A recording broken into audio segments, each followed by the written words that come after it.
Lots of people don't know that Karen Keating is my daughter. Well, in this week's TV Times, we talk about our very special relationship. But you know, it's not all sweetness and light. For a start, we've both got a bit of a temper. But she's starting a new series on Channel 4, so don't miss it, or Me and My Daughter, plus full coverage of ITV and Channel 4 programmes, only in TV Times. This is Yorkshire Television, your station on the ITV network.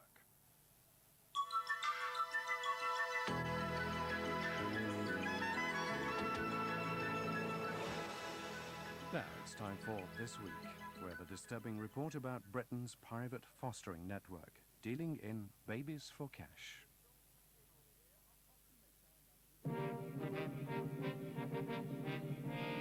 Thousands of young children in Britain who are fostered privately are at risk.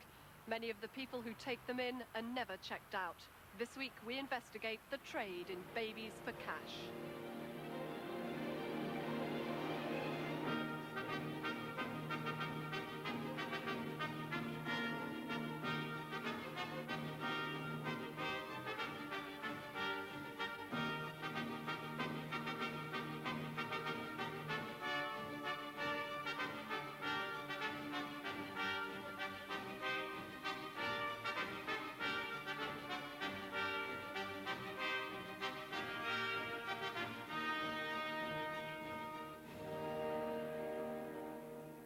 In thousands of homes across Britain, young children are being taken in for cash.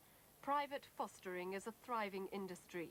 The foster networks cluster on housing estates, often operating underground. These women in Hampshire are self-appointed foster parents. They're not vetted by the local authority like official foster parents are. They're doing it commercially.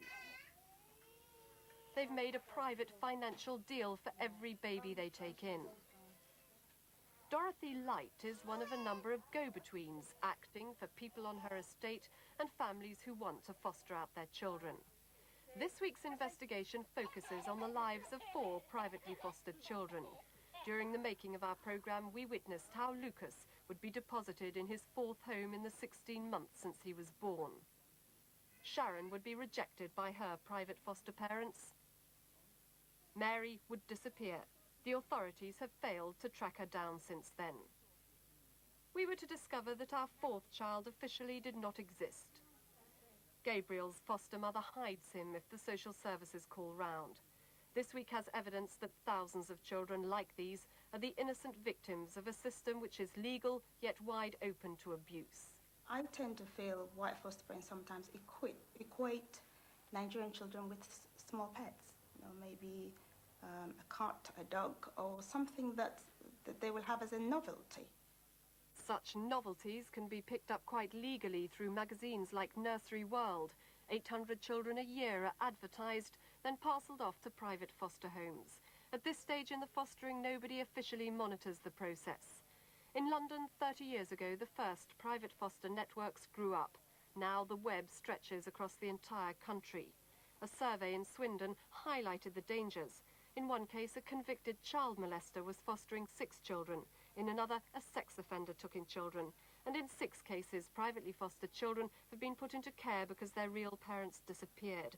The government's new Children Act will clamp down, but won't stamp out the baby trade. The Department of Health says nearly 3,000 children are fostered out privately, but these are only the ones they've been told about.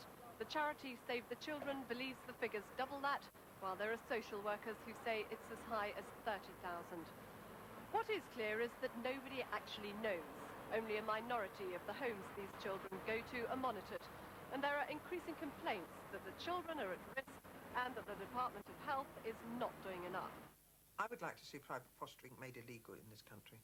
I recognise the difficulties in doing that, as the Children Bill had to recognise the difficulties, but I do believe that's the aim that we have to go for ultimately. I think, like in most social work situations, you're going to be looking at a child who's been severely injured or died before you'll have a groundswell of opinion that'll force a change in the law.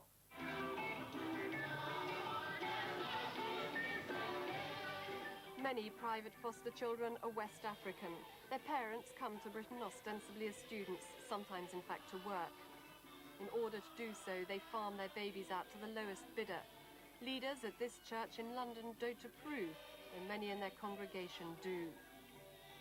Lola Ayanrinde is working within the Nigerian community to stop the private foster deals.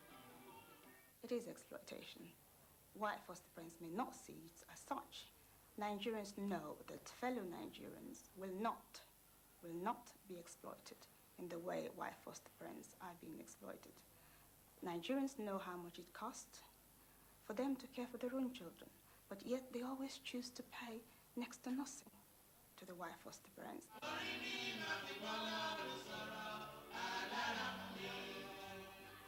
The Nigerians who negotiate such bargain rates for the care of their children generally believe they're getting a good deal.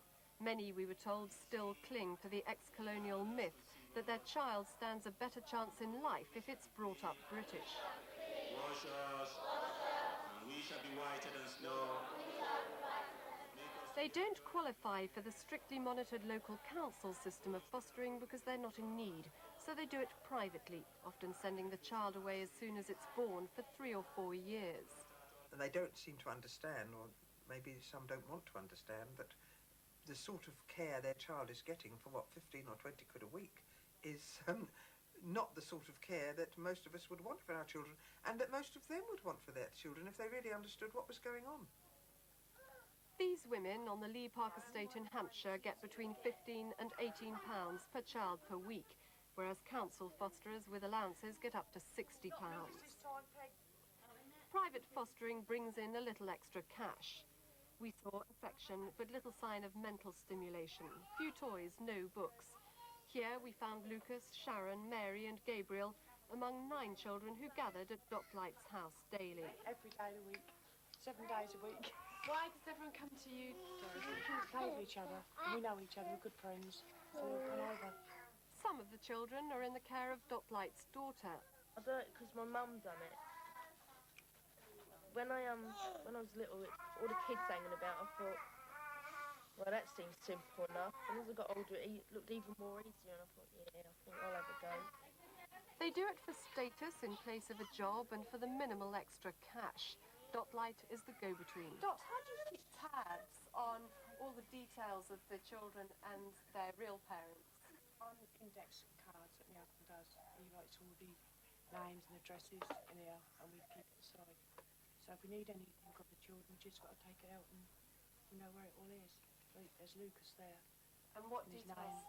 His name, his date of birth, his parents' name and address, and the phone numbers and that on there. Labour's Minister for the Child has herself fostered children, though through the approved local authority system.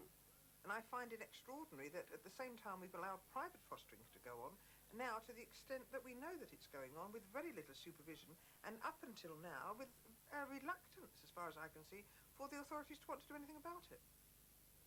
The authorities say they are tackling private fostering. A week after visiting Docklight, we returned with a health visitor, Jan Pope. Private fostering is not illegal. The social services can't remove a child unless it's blatantly at risk, but the law does allow them to limit the number of children. The system relies on foster parents telling them when they take a child.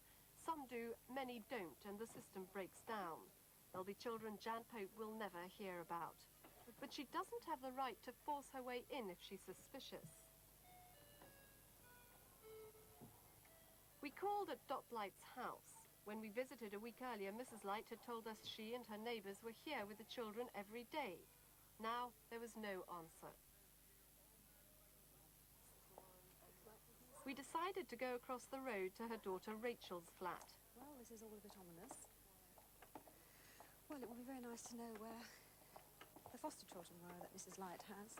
If she's not there, I wonder where the children are. It's possible that Rachel has them. Jan Pope's concern as a health visitor was not so much Mrs. Light as the 3 children she'd been fostering a week before. We tried at Rachel's flat. Oh my God.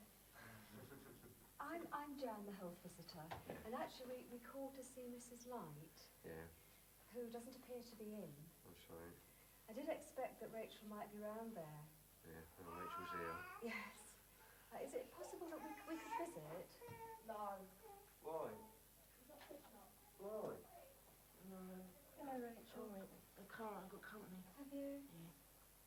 Right. Is it possible to come back again? Actually, would it go round to your mum's? Yeah, my mum's not living there no more. Around in 20? Yeah, she's left. Your mum's left? Yeah. She was there last week though, wasn't Yeah, she? she left on Monday. She left on Monday? Mm-hmm. Do you know where she's gone? No. You don't? What about the foster children? Because she was having The a foster new children. baby, wasn't she? No.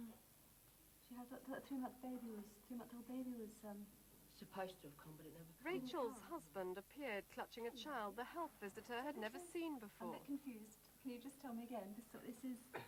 This is our new one, This is your new one, and her name is Helen. Helen. I don't know the surname, you do. Do we actually know about Helen? No, we No, I haven't don't got her know. yesterday. You only... Rachel and her husband seemed unconcerned either by the health visitor or indeed by our camera. Right, okay, we'll see you then. Thank you. Thank you for your time. Bye-bye. They wouldn't let us in, but agreed we could return with the camera half an hour later. She's obviously got somebody there, so it's not fair to try and intrude. Within 30 minutes, we were back. Rachel is 21. She and her husband live in a 2-bedroom council flat. Hampshire Social Services can't stop her fostering, but have limited the number she takes in to 2. This time, she led us into the living room. There was no sign of Mrs. Light. Instead, we found Rachel's husband and 2 babies. But neither were the 2 Rachel had last week, though one was one of Dot Light's missing children. This was Lucas, now in his 4th home since he was born. Of Dot Light's others, Rachel gave an address in London for one. Mary, another here with Rachel's sister the previous week, had apparently been sent home and, say the social services, has disappeared. And the 2 children Rachel had were also gone. What actually has happened to Sharon then, Rachel? Do you know? Well, as far as we know, Rachel claimed the child had been collected by her real mother, as had another small girl she'd been fostering a week earlier. She said the children had gone back to London, possibly even Nigeria. So Sharon, again as filmed the week before, had also gone, forced to move and now apparently untraceable. Rachel said this made way for her latest acquisition, Helen, but couldn't give the health visitor a forwarding address for the other child. You really don't know? I honestly don't know. Right. So in other words, this child could actually be in Nigeria or she could be somewhere in London. We haven't got a clue where she is. Not the faintest. It came as no surprise to Jan Pope that some of the children she was looking for had disappeared. It happens frequently. She put the new child Helen on her books officially.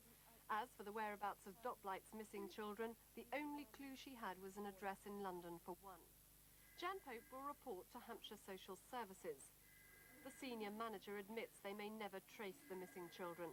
The department doesn't have the resources to put the welfare of privately fostered children at the top of their list of priorities. We can't make it high priority because we do have to give top priority to reports of children being abused. We have hardly ever had reports of abuse of these children. So we cannot assume that because a child is privately fostered, he is therefore at risk of abuse. But if not in Hampshire, there's evidence of abuse in private foster homes elsewhere. In the Swindon area, for example, 3 children have been removed after being physically abused.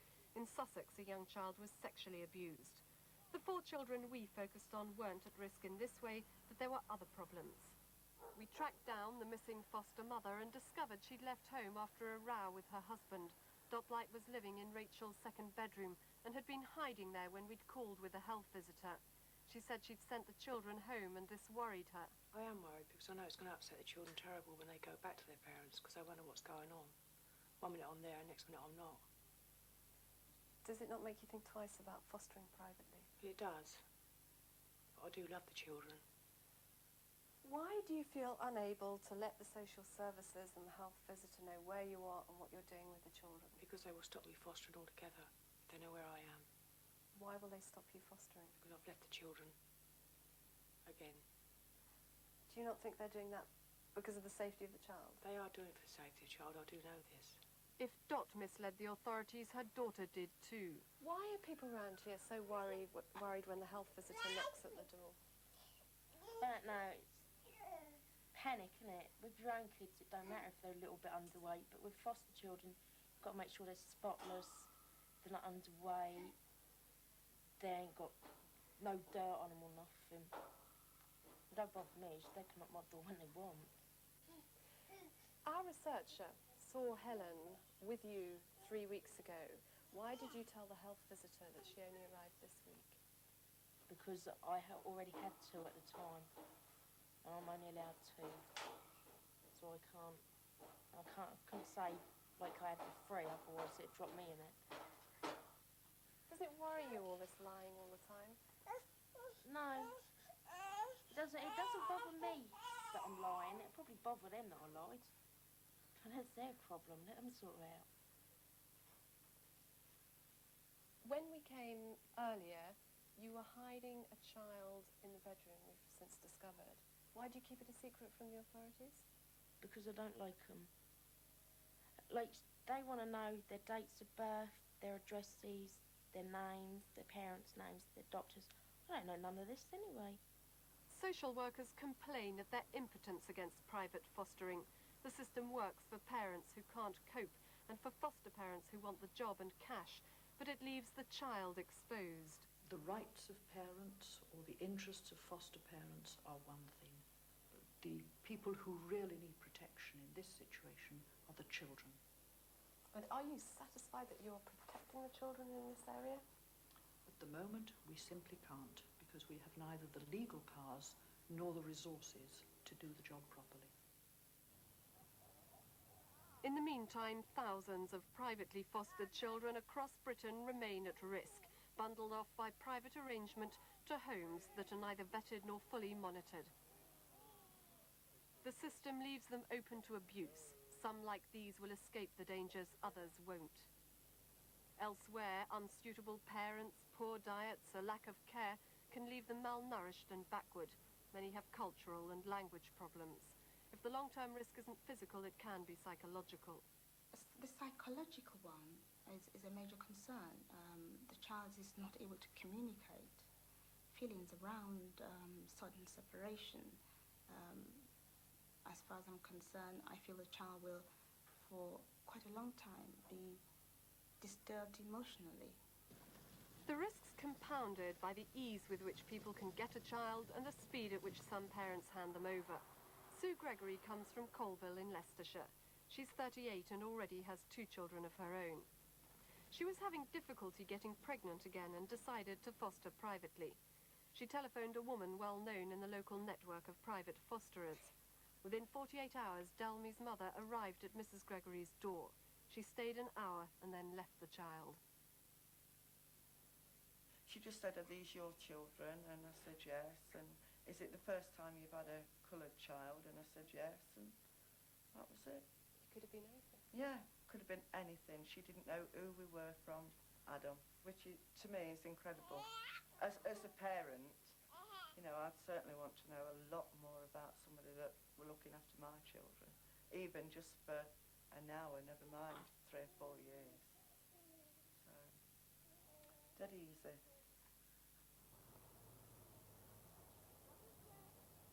Many of the people taking in foster children privately would never be approved to do so through the local council.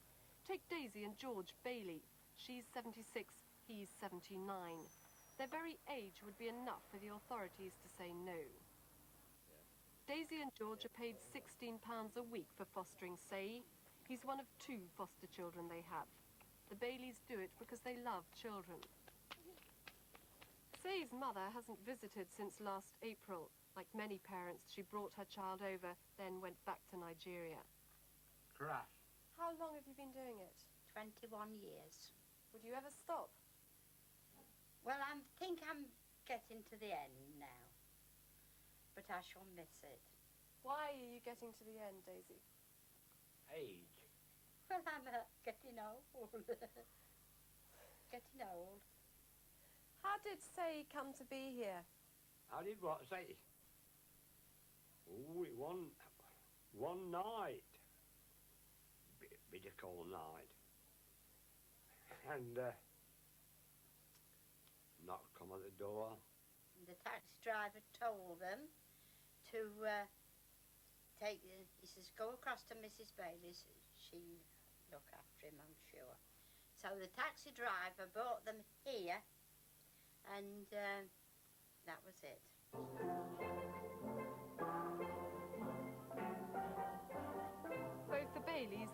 Sue Gregory are from Leicestershire, where they've been celebrating the United Nations Children's Rights Day. Here, the care of children is high on the political agenda. Ready, steady, go! In this area, private fostering is an expanding industry.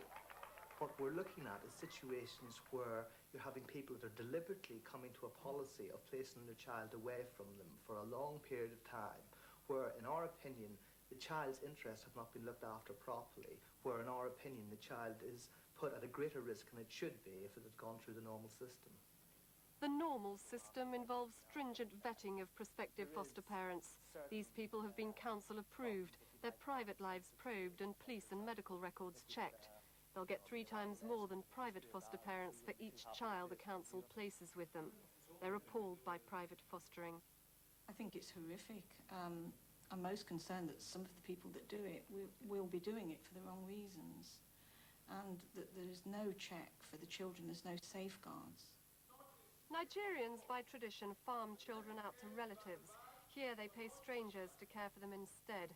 Church leaders, through a translator, warn against. Cannot foster them to a nanny or to a private house or to the council's care and expect that children to grow in the spirit of God that you have been given even ever before that child was born. The translator doesn't practice what the minister preaches, despite his own horrific experiences. They poured hot water on my son. Yes, they poured hot water on my son. And when I got there, they told me that he jumped because he was very energetic, which was not true, because I knew what happened. I knew my son. It was later that I had to report the case to the police and to the social services that the matter came out. Yet he reacted to that incident by moving his children on to another private foster home. It's like when being in business, you have to take some risks. Without risks, there's no success. But those risks have to be very, very well calculated, and that was exactly what I had to do. But the risk is not for you, the risk is for the child. It is for me because I have emotional bond on them, and with them being with me, I feel for them. Without being with me, I still feel for them. So it's risk shared, but there was nothing I could do. How much were you paying for him to be fostered privately? He told us to pay £15 a week. Could you afford to bring up a child on £15 a week? Yeah. Yes, sort of. To get into Britain, Nigerians need a visa. But if they bring their children, they're generally banned from also bringing a relative to look after them. Some on short-stay visas return to Nigeria, leaving their children behind in private foster homes. A few never return. They stop paying and their children are eventually taken into care. I think the Home Office needs to, in a direct sense, get its heart together. The Home Office currently is aware of a lot of children who are here illegally. Whilst I do not intend to knock that, the welfare of those children is not being looked after by anyone. The Home Office insists it does deal with children who overstay, but many go unnoticed. These become the responsibility of the Department of Health, whose new Children Act won't be fully implemented until late next year. That gives local authorities more power to inspect homes and ban unsuitable parents and remove a child at risk. Both the natural parents and the foster parents should notify the council before they foster privately. The Act will rely on their cooperation when it's eventually implemented.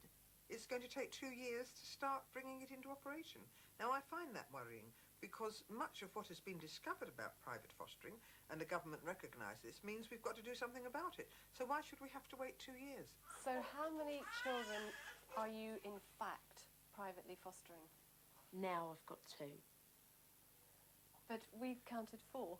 No, I haven't got the other 2 anymore. Sharon and Stephanie have gone. So you've got I've got Gabriel. Helen and Gabriel now. Lucas is here, but that's temporary. That's not a permanent thing. So you've got 3 in the house at the Yeah. moment. And Stephanie might come back. If things go how I want. So there are times when you have too many. Yeah, there are. And what about last week when we came? Yeah, I did. How many? I had 4 last week. I had Gabriel, Helen, Sharon and Stephanie. Social services want to knock my door, that's their problem. The real danger in private fostering is for the babies who are parcelled round from home to home, constantly vulnerable to abuse. The Act will have little impact on their fortunes. Nobody knows what will happen to Lucas or Sharon or Mary or Gabriel, yet it's their future that's at stake.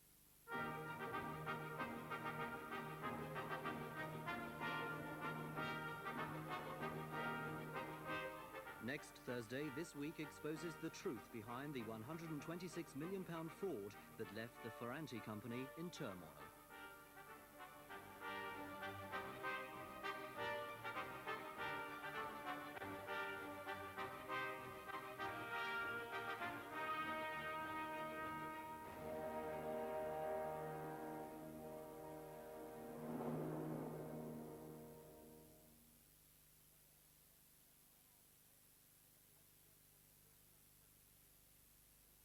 It started as a rumor, a plane invisible to radar. Then the rumor took shape and science fiction became science fact. The B-2 stealth bomber, revealed now in part 1 of Airplane, the new weekly publication that tests the mettle of the world's great planes, putting you in the hot seat of every significant aircraft that's ever flown. And when you buy part 1, you get this wall chart and part 2 free. Airplane. The taste of Sutherland spreads comes from 70% quality beef, chicken or tuna, and no artificial flavours or preservatives. Sutherland, 70% meat, 100% irresistible. In the Comet sale, you can get a year's interest-free credit on all Hotpoint products. You know where to come. You guys come with lawn polish? Could have saved yourself £100. Get away. Get away for less with Lunpolly. I know they prefer Whiskers. They just look so relaxed and happy. She'll only eat Whiskers. She refuses anything else. And they've tried everything else a cat could possibly eat, and they've decided that Whiskers is the best.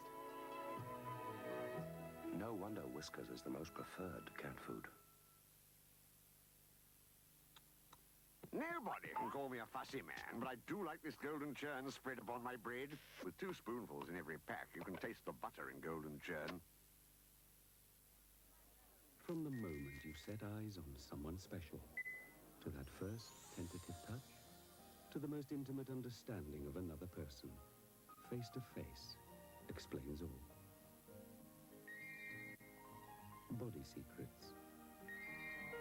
And ideas for you to use when the time is right to make things a little more exciting. Face to face.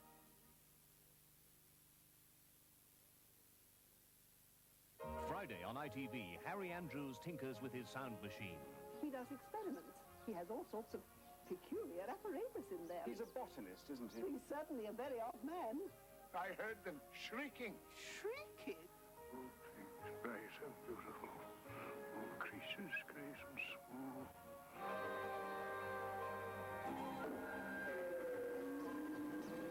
Tales of the Unexpected, Friday at 8:30 on ITV.